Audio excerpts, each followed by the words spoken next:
I mean, like you said, we were down double digits, and I think a lot of it was self-inflicted. I mean, I know I had some crucial turnovers, and our team had crucial turnovers. So I think we just knew we had to like stop turning over the ball and take care of the ball and actually get shots on goal. And we were able to do that. I think the energy picked up on defensive end as well, and we were able to get stops. Anybody else in here? No. Cool. All right, Jerry. Yeah, Jordan, were you was it in the flow? Were you more looking for your shot? I think you had 13 fourth quarter points. I mean, the coaches are just telling me to attack the mismatches. They're switching everything. And so I think sometimes the right play was a shot and sometimes the right play was to pass it out for open three or up to list. So I think just getting in there and making the read and making the right read and being able to knock down shots was important in that moment. It didn't seem like y'all panicked when you got down double digits. You were down 13 in the fourth quarter, but y'all didn't seem to ever panic. I don't think you can panic. It was already very, I would say, a hostile environment to begin with. Like there's a lot of Maryland fans here. And so I think in that moment, you have to know that you have each other's back. And this is something you face every day and you practice for every day. And so I think just in those moments, you have to stay composed. All right, back of the room. You and Smith had 29 and 30 points respectively. Not a lot of offense from the rest of the team. What was it like carrying your team today, and what do you need to do better moving forward in order to spread the ball?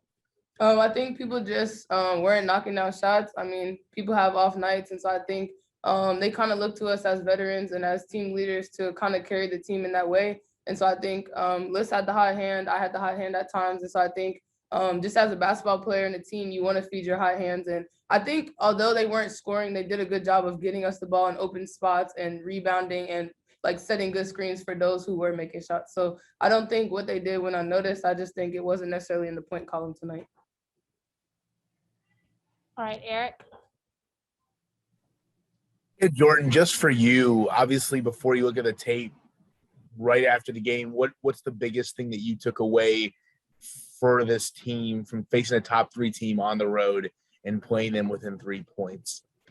I think the first thing that stuck out was the turnovers. I mean, I know I had 4 turnovers. I think being a point guard and playing most of the minutes, you can't turn the ball over.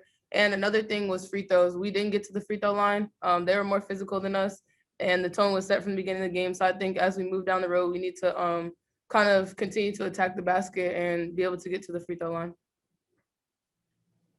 Any more in person? Nope. Chad? Hey, Jordan, first top 10 matchup for you there at Baylor, for you guys as a team. Do you walk away from this going, hey, we hung in there, we gave ourselves a chance, or does it, a close loss still sting? I think it's going to sting regardless. As a competitor, you don't want to lose the game. You can obviously take things away from the game and move forward after the game, but I think it hurts. You don't want to accept a loss at any time versus any matchup. And so I think while we can take a lot of good things from it, I think it still stings. In person right here. Ava Reese was limited by foul trouble. What did you notice about Maryland's defense with her in/out of the game?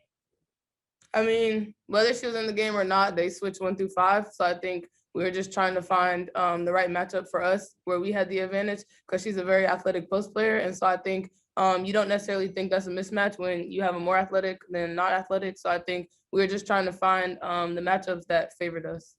All right, last question with Andrew. Yeah, Jordan, you touched on the Maryland's physicality and the turnovers that they forced. What made the Terps so effective in denying the post-entry passes for you guys on offense? I think it was more self-induced. I think we were trying to force it from the beginning because we had a big emphasis on it. And so I think trying to force the pass from the wing when really the high-low or the skip was more open, I think that was part of it. And just them pushing us off the block, they got into us early, and I think it bothered us at the beginning, but we were able to overcome that. Well, I think anytime you take over a program like Baylor with the expectations, what they are, you're planting seeds every day and you want to see growth. And sometimes you don't see them immediately. It's going to take time. And I thought, the biggest message was it would have been very easy when we got down 12 to get down 20. We had some bad turnovers throughout the game.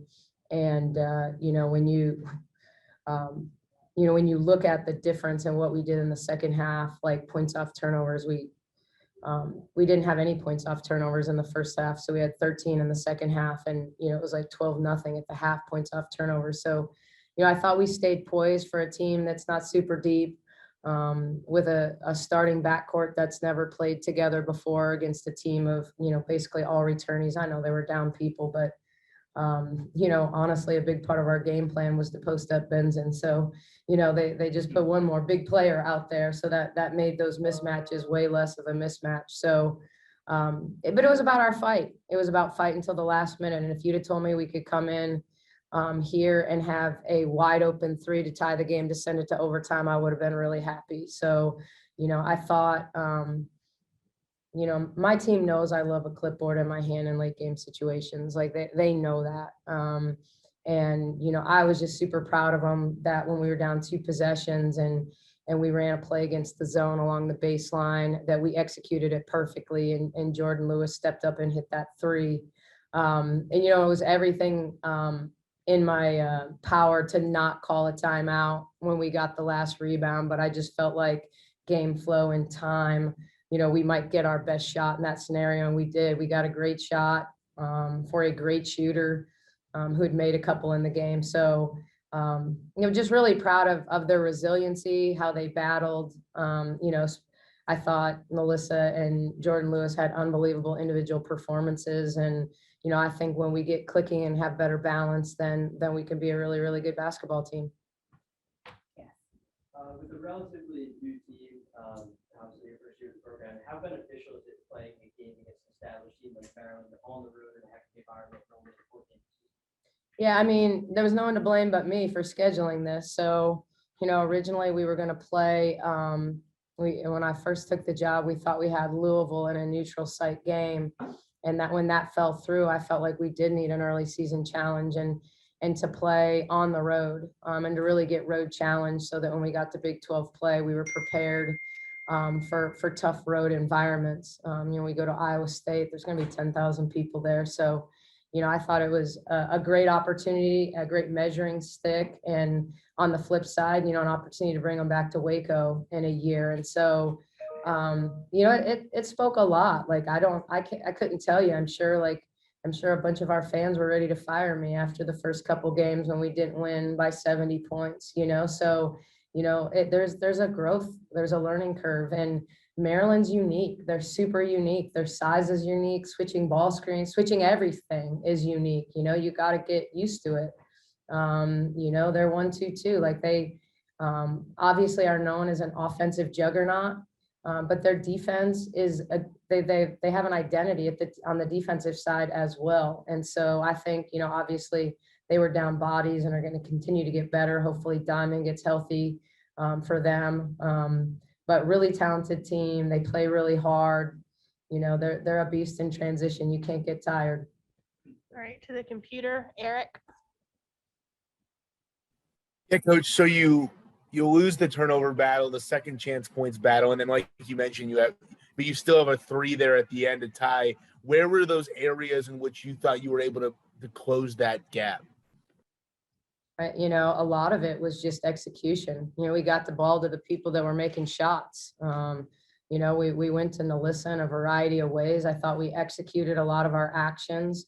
And it's not an easy team to execute against because, their man and their zone are so hybrid that, sometimes your players aren't quite sure where to screen. And so, they have to hunt space and openings. And, when it comes down to it, we only lost the game at the free throw line. That's where the game was won or lost. Like it didn't end up, being, because when you look at points off turnovers, things like that, those were pretty even. We beat them on the boards. We shot the basketball better.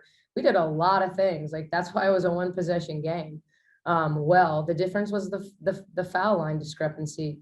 And that's not me getting up here and complaining about the officiating. I'm not one of those. So I think some of it is the nature of personnel. And when Owusu is going to the rim, like her shoulder is down and she's going to create contact. And so I think Maryland does a good job of creating contact. They're bigger and stronger at almost every position. And so they draw fouls. So that's something they do well. But to me, that was the biggest difference was the foul line discrepancy.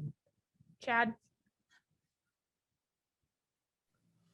Coach, was there a moment on that last shot, split second, when you thought, all right, here we go to overtime? That's what I was hoping for.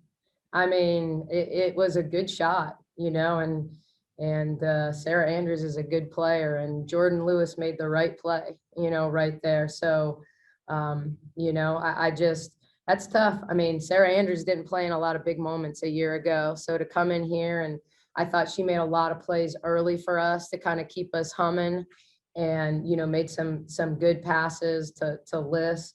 And so, and played a lot of minutes. I just think she's learning to play through fatigue, because certainly didn't play a lot of minutes a year ago. So, I just believe she's going to make the next one. Andrew?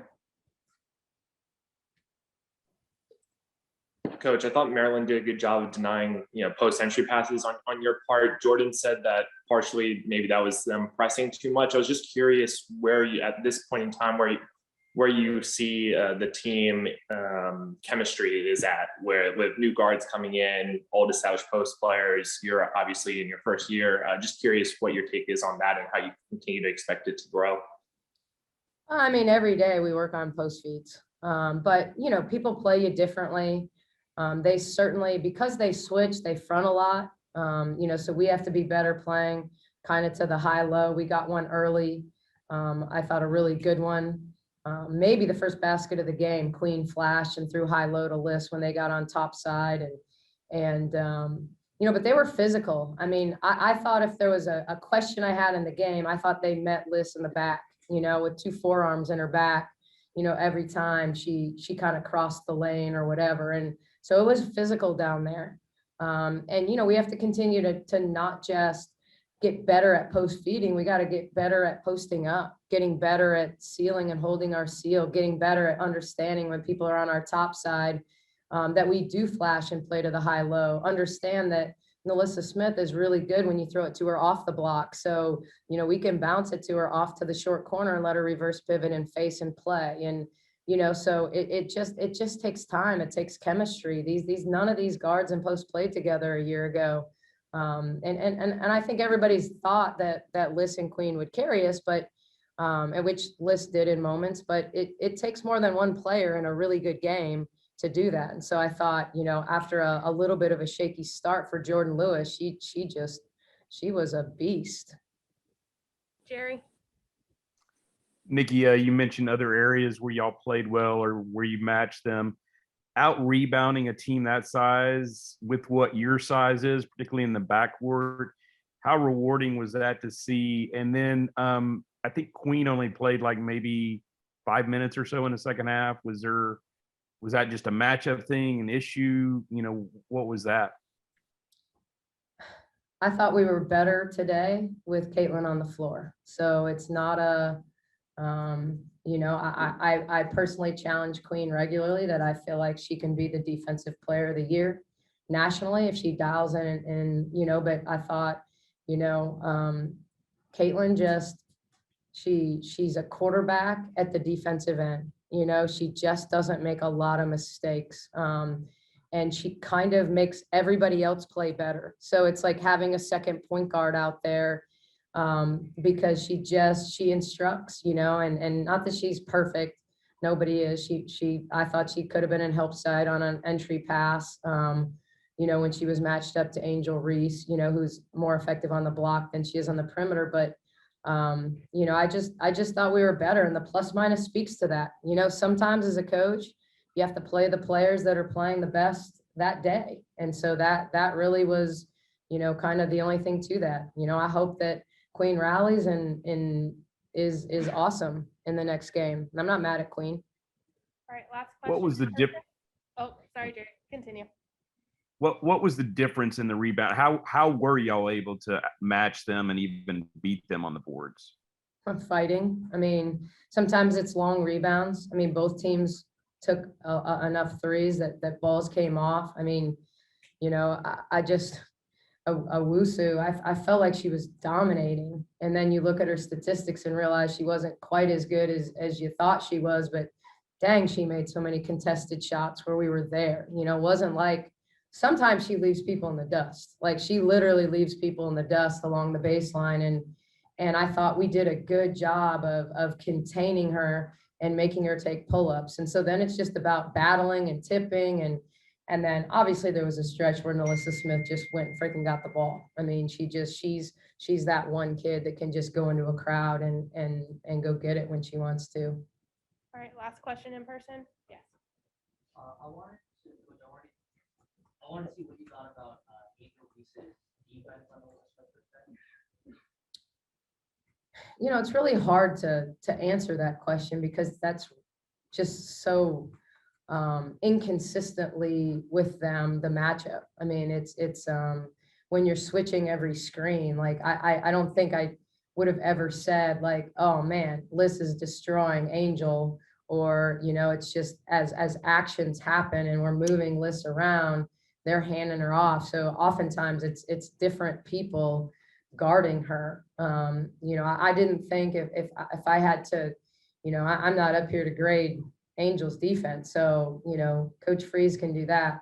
I thought, the moments that Angel hurt us were simply she's relentless on the offensive boards, and, you get her to miss a shot and she goes and gets a second one. So I think that's where, she impacts the game as much as anything when she rim runs, and then she just, cleans up stuff around the rim and draws some fouls because she's a little unorthodox. She's a lefty, but always wants to shoot it with her right hand. And so I think because she does that, sometimes you foul her because she shoots it kind of off her shoulder rather than extending. So she baits you into fouling her.